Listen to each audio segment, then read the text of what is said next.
Hi అండి, అందరికీ నమస్తే. ఎలా ఉన్నారు ఫ్రెండ్స్? బాగున్నారా? నేనైతే బాగున్నాను. మీరు ఎలా ఉన్నారనేది కూడా కంపల్సరీ కామెంట్ చేయండి.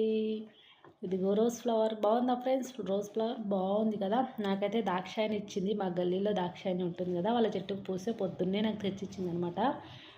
నిజంగా నేను రోజ్ ఫ్లవర్స్ అయితే ఇవి నెత్తిలో పెట్టుకోవడం కంటే ఎక్కువ తింటాను ఫ్రెండ్స్. నిజంగా చాలా ఇష్టం నాకైతే. కానీ ఈ ఫ్లవర్ తినడం వల్ల ఆడవాళ్ళకి ఫేస్ మీద పింపుల్స్ ఉంటే పోతాయి, ఫేస్ అనేది స్మూత్గా అవుతుందన్నమాట. నేనైతే చాలా తింటూ ఉండేదాన్ని.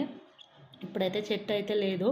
అప్పుడు చెట్టు ఉన్నప్పుడైతే విపరీతంగా తినేదాన్ని. నిజంగా ఎవరికైనా ఫేస్ స్మూత్గా కావాలి, గ్లోగా కావాలి అనుకుంటే, మామూలుగా పింపుల్స్ పోవాలి అనుకుంటే ఈ ఫ్లవర్ తినండి ఫ్రెండ్స్. ఓకేనా ఫ్రెండ్స్? నచ్చితే కనుక లైక్ చేయండి. కొత్తగా ఛానల్ చూస్తే సబ్స్క్రైబ్ చేయండి ఫ్రెండ్స్. కొంచెం సపోర్ట్ చేయండి ఛానల్కి. టేస్ట్ ఇట్లా చాలా బాగుంటుంది.